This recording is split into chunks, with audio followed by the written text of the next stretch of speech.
Salut tout le monde, j'espère que vous allez tous très bien. Tout d'abord, je suis désolée si mon outfit est un petit peu lumineux. Mon chandail jaune et mon cardigan blanc sort à la caméra très flash. J'espère que c'est pas trop pire. Sinon, c'est ça, j'espère que vous allez tous très bien, que vous passez une belle journée jusqu'à présent. Dans le fond, j'ai eu une idée cette semaine. J'ai utilisé un produit que j'ai détesté. Et à chaque fois que je réutilise ce produit-là, je le déteste. Mais à chaque fois, j'ai l'impression que je vais lui donner une chance parce qu'il m'a coûté cher. Fait que je me dis, ah, peut-être que là, il va être correct. Mais non. Ça marche pas comme ça. Si t'aimes pas un produit, tu l'aimeras pas forcément plus dans 2 mois. Donc, ça m'a donné une idée de vidéo et dans le fond, c'est ça, j'ai accumulé j'ai ressorti de mes tiroirs 5 produits que j'ai achetés et que je regrette d'avoir acheté parce que je les aime pas du tout. Et j'ai trouvé aussi 5 produits alternatifs que j'utilise au lieu des produits que j'aime pas. Et ces alternatives-là, dans le fond, je les aime beaucoup. Donc, je vais vous présenter ça. Tout d'abord, le premier produit, c'est une huile pour les cheveux. Dans le fond, moi j'utilise depuis des années, l'huile de Moroccan Oil. Moi j'utilise la Light, c'est celle pour les cheveux blonds pour pas rendre les cheveux, pour pas jaunir les cheveux. Et c'est une huile à cheveux que je mets quand mes cheveux sont propres sur mes cheveux humides pour vraiment les nourrir et donner des vitamines. Mais il y a quelques mois, dans le temps de Noël ou l'été passé, je sais plus trop, je sais que j'étais à Rimouski et ça me tentait pas de payer pour acheter le gros format de Moroccan Oil. Ça coûte comme 50-60$, donc je me suis dit je vais essayer de trouver une alternative moins chère puis je la rachèterai plus tard.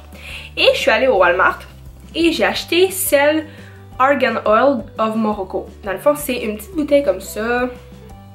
On voit pas beaucoup là, je m'excuse à cause des reflets, mais c'est dans le fond de l'huile pour réparer les cheveux, etc. Ça c'est un 100ml et ma Moroccan Oil aussi. Donc les deux c'est 100ml, mais la Moroccan Oil coûte comme 60$ alors que celle-là coûtait comme 8$ au Walmart. Fait que je me suis dit je vais l'essayer. Elle sent très bon. Ok, non, c'est juste pas la même chose. Ça, t'as l'impression que c'est de la vraie huile à cheveux, de l'huile. Tu vois, la texture, c'est huileux, c'est doux, c'est parfait. Ça, on dirait que c'est graisseux. Honnêtement, c'est dégueulasse. C'est plus collant que d'autres choses. T'as pas l'impression que ça nourrit, t'as l'impression que ça fait juste rajouter une couche de cire par-dessus tes cheveux pour les rendre brillants. Honnêtement, non.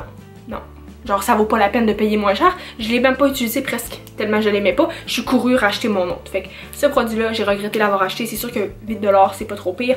Mais les huiles de Walmart ou de pharmacie à cheveux, honnêtement, là, ça vaut pas la peine. C'est vraiment de la moins bonne qualité.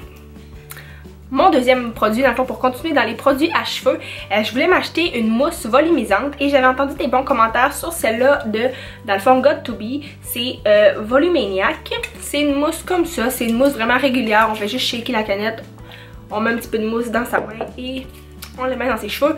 Honnêtement, c'est horrible. En plus de pas donner de volume, mes cheveux étaient aussi plats que d'habitude, ça ne changeait absolument rien. En plus, ça rendait les cheveux crunchy. Genre, tu sais, quand vous mettez de la mousse pour les cheveux frisés, là, pis que ça fait comme croustillant, là, genre tout raide, là. Arc, ça faisait ça en plus. C'est même pas de la mousse à cheveux, c'est de la mousse à... Ben oui, c'est de la mousse, mais c'est pas de la mousse pour tenir des boucles. C'est de la mousse pour donner du volume. Et ça faisait cet effet crunchy-là. Puis, ce qui est encore pire, je pense, c'est que sur le coup, c'était pas si pire. Mais je suis allée dehors prendre le métro. Dans le fond, c'est ça, j'ai marché dehors à la pluie. Et le fait qu'il y ait eu de la pluie, c'est comme si ça l'avait mouillé le dessus de mes cheveux, puis ça l'avait recommencé l'effet. L'effet crunchy dégueu, là, il est devenu 10 fois pire après que je suis allée dehors avec la pluie. C'est comme si la pluie avait comme fait ressortir l'effet raide et tout dégueu de mes cheveux. Ok, c'est encore pire, j'étais comme arc, je déteste pour elle. En plus de donner aucun volume, ça rend pire. Tes cheveux, ça les rend encore plus sales et inconfortables. Donc non. Et l'alternative que j'ai dans le fond à ça, c'est une... Oh my god, je vais tellement dire ça mal. Show Volume Ritual. Dans le fond, la laque volume opulent pour les cheveux minces. C'est ma coiffeuse qui m'a conseillé ça. On fait juste le vaporiser dans les racines quand on sèche nos cheveux. Et après avoir lavé nos cheveux en fait, il faut les sécher au séchoir pour que l'effet soit optimal. Honnêtement, ça fait un beau travail. C'est sûr que t'as pas le gros volume de fou parce que mes cheveux ils tiennent pas le volume en général dans la vie, donc c'est normal, je m'en attendais, pardon, mais elle va vraiment bien, c'est beaucoup plus léger, ça rend pas tes cheveux dégueux. Par contre, il faut vraiment bien le brosser pour l'étendre et le faire sécher au séchoir pour avoir les résultats les plus optimales. Et dans le fond, celle-là, je l'avais acheté dans un salon de coiffure comme pour 20$, je pense, et c'est un 120ml. Et la mousse, c'était un 226 grammes au Walmart pour comme 8 piastres. Mais honnêtement, ça vaut pas la peine. Celle-là est beaucoup plus rentable et elle sent extrêmement bon. Donc voilà pour la mousse et pour avoir du volume dans ses cheveux. Mon prochain produit, c'est un produit de maquillage, c'est un eyeliner. Dans le fond, encore une fois, ça fait des années, moi je suis quelqu'un qui est très routinière. Quand je trouve un produit de maquillage qui me fait bien, qui fonctionne bien avec moi, qui tient bien sur moi, je vais le garder. Je vais pas changer juste pour essayer. Dans le fond, une recette qui est déjà gagnante. Et j'utilise, c'est ça, depuis des années, le eyeliner Tattoo Liner de Kat Von D qu'on retrouve au Sephora pour comme 24 $, je pense. Et encore une fois, j'étais à Rimouski et j'en ai manqué. Donc, je suis allée au Walmart et j'ai essayé celui de Milani High Tech Extreme Liquid Eyeliner. Dans le fond, le crayon extrême pour les yeux. La pointe avait l'air pareil. Honnêtement, il avait l'air très similaire et vraiment moins cher. Au lieu d'être comme 25 au Sephora, il était comme 11 $ au Walmart. Mais honnêtement, là, non. Non, non, non, non, non. Genre, l'application se faisait bien. Mais tu vois que la qualité est vraiment moins bonne. Honnêtement, là, l'opacité était nulle. Fallait que je passe comme 12 fois, que je mette une ligne, que j'attende qu'il sèche, que je repasse une autre couche. Ok, c'est qui a le temps de faire ça dans son maquillage? Honnêtement, d'attendre de faire plusieurs couches de son eyeliner comme du vernis à ongles en attendant que ça sèche. Parce qu'il était pas assez opaque. Il était tellement pâle que c'était comme s'il était noir, translucide, gris presque à la limite. Honnêtement, c'était n'importe quoi. Je le recommande pas du tout. Le eyeliner de Milani, peut-être que c'est moi qui ai pogné une mauvaise batch, mais honnêtement, là, non. Arc, arc, arc, arc, arc. Mon prochain produit est quatrième, dans le fond, c'est encore un produit de maquillage et ça concerne les highlights, les illuminateurs, dans le fond, qu'on met ici ou sur le bout du nez. Le produit que j'ai regretté avoir acheté, dans le fond, c'est le Benefit Eye Beam. C'est, oui, celui-là en particulier, mais toutes les highlights en crème ou liquide, je déteste. Honnêtement, je sais pas si c'est moi le problème, peut-être que c'est moi qui les applique pas bien, mais honnêtement, genre à toutes les fois que j'en ai mis, ça faisait vraiment stripy. On voyait la grosse ligne, j'étais pas capable de le mélanger avec le reste. On le voyait, c'était apparent, honnêtement c'était dégueulasse, genre c'était vraiment pas beau. Donc je regrette d'avoir acheté ça, ça coûtait comme 30 $, honnêtement, puis je l'ai peut-être utilisé là, ouais, gros max 2 fois. Les 2 fois c'était horrible, fait que non, non, non. Pour vrai là, les highlights liquides, j'aime pas ça. Et l'alternative que j'adore dans le fond, c'est pas une surprise, c'est ce que je porte actuellement aujourd'hui, c'est le highlight de Becca. Et c'est le tant populaire Champagne Pop, si on peut dire comme ça. Le mien malheureusement, j'ai voyagé avec et je l'ai échappé dans le fond, en fait je l'ai pas échappé mais dans ma valise. Donc j'ai mis un petit coton. Pas qu'il aille partout parce qu'il est tout cassé, mais il fonctionne très bien, donc je l'utilise encore évidemment. Faut juste que je fasse plus attention.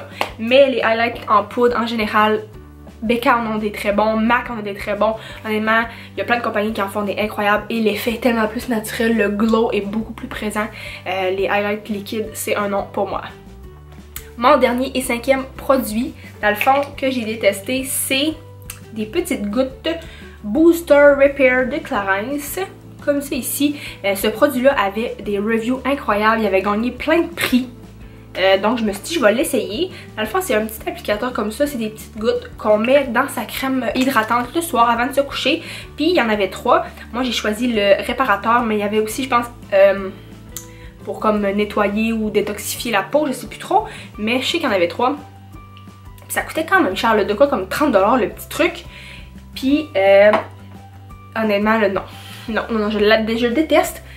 Tu sais, en plus, c'est supposé de réparer. C'est même pas supposé hydrater. Puis, je me sens la peau tellement grasse quand je mets ça. Là. Honnêtement, je me sens la peau tellement huileuse. Là. Je l'ai essayé peut-être 3 fois. Puis, à chaque fois, j'attends 2 mois. Je le réessaye en pensant qu'il va être meilleur. Non. Non, non, non, non. Pour vrai, là, je me réveillais en plein milieu de la nuit, là, puis j'étais incapable de dormir. Genre, il y a une fois, il a fallu que je me lève, j'allais me laver le visage, me le rincer avec de l'eau pour réussir à dormir. C'est tellement collant, là. J'étais même pas capable de dormir, ça en était inconfortable. Pour vrai, là, genre, peu importe la crème à qui tu le mélanges, j'ai essayé plein de crèmes pour le changer. Genre, le mélanger, honnêtement, ça change rien. C'est tellement huileux, c'est tellement collant. On sent là, comme si on avait mis de la crème solaire l'été, puis qu'on avait été au soleil, puis on avait transpiré. Honnêtement, c'est dégueulasse, genre. Ça rentre pas dans la peau, ça prend une éternité à pénétrer dans le visage. Honnêtement, c'est juste un non pour moi. Puis mon alternative, dans le fond, à ça, c'est pas des petites gouttes, c'est juste d'utiliser une crème hydratante régulière. Si vous utilisez une crème hydratante qui a des bons bénéfices, pardon, puis que sa fonction, ça va être de réparer la peau, de la reconstruire pendant le sommeil, honnêtement, ça va faire aussi bien le travail que de rajouter des gouttes comme ça qui sont inconfortables dedans ta crème. Fait que moi, les deux crèmes que j'utilise, que j'aime beaucoup, c'est la Bioderm Aquasource. Je l'adore, ça sent les algues et elle va très bien. Puis moi, j'ai la peau, juste pour indication mixte, dans le fond, j'ai la peau un petit peu grasse dans la zone T et le reste plutôt normal. Et j'utilise celle-là, elle va très bien. Sinon, j'ai aussi la Lancôme Énergie de Vie. Celle-là est vraiment plus nourrissante, donc quelqu'un qui a la peau plus sec, peut-être ça serait mieux. Et elle sent aussi très bon. Honnêtement, ces deux crèmes-là, c'est des crèmes de extrêmement bonne qualité. Puis ils vont réparer ta peau, juste la crème toute seule. Pas besoin de rajouter d'autres produits dedans. D'après moi, c'est pas nécessaire. Donc, ouais, c'était non. Le petit Clarins, là, il a gagné beaucoup de prix, mais moi, je le déteste. Peut-être que c'est mon type de peau aussi, mais honnêtement, ça n'a juste pas de bon sens. C'était inconfortable. Donc voilà, c'était ma vidéo pour vous présenter 5 produits que j'ai regretté avoir achetés. J'espère que ça va vous permettre de justement pas faire les erreurs que moi j'ai faites et de pas perdre de l'argent pour rien là-dedans. Les 5 alternatives sont des produits beaucoup plus meilleurs, beaucoup meilleurs à mon avis. Donc je vous conseille beaucoup plus ceux-là. S'il vous plaît, aimez la vidéo, abonnez-vous à ma chaîne, ça me fait très plaisir. Sinon, allez me suivre sur Instagram, c'est Roxane Beaulieu. Et je vais vous souhaiter tous une très bonne semaine. Bye bye!